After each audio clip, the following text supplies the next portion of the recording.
I kind of see it out there that there is a sense of people who teach literature outside the context of its ultimate purpose, are teaching it kind of like in a dead manner, where they're having an identity crisis with ChatGPT does write for the kids. So what is my point? What is the point of my job? Right. But like here at the school, we're never challenged by that, because we understand that there's a purpose of literature, which I think would be a good transition to the next question, which is, so you're teaching English. What is the goal of teaching students English? Why do we teach them literature? Well, those are, we can look at that question in a couple of different ways. One is teaching them English so they can function in a society on a very practical level. But that's like the minimal sort of thing. Literature is different because, I love literature, I love stories, I love the art, I get a visceral reaction from things that I love. But you can function in society without that. You can actually, go to work and order from a menu, those sorts of things. Yeah. But at a place like Tyburn and other schools like Tyburn, you want to do more than that. And you're striving for something greater with the human soul and intellect. And so I think literature, it's art. So the greater question is, what's the point of art? Many writers, from John Keats with Ode on a Grecian, and Vladimir Nabokov and just about any of his works, just to name a couple, see art is transcendent, rising up. It's something that goes up and out of that time in which it was created and persists throughout time. So it's transcendent in that way.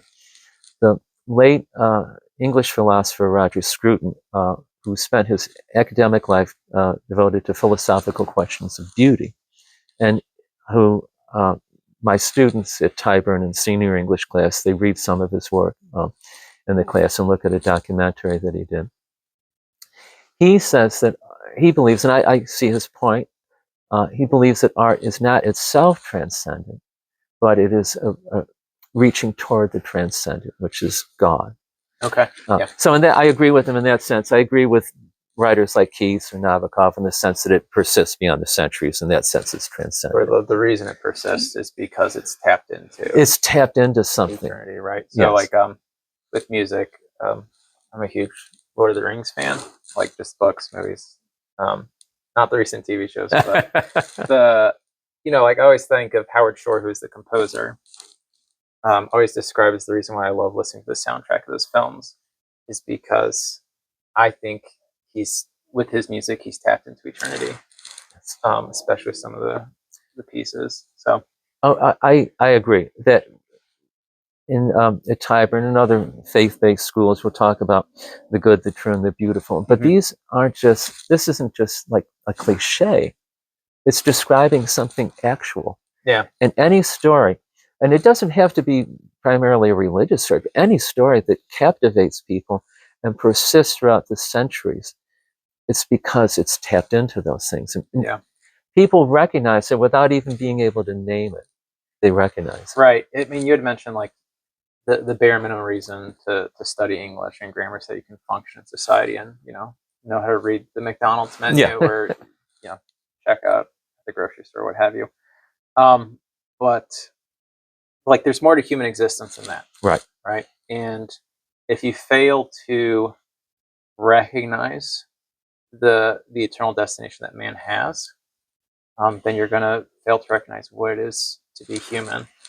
So part of the literature, the reason why we read like this great literature that transcends time, that taps into beauty, the transcendentals, is so that our students can live a full human life. Yes.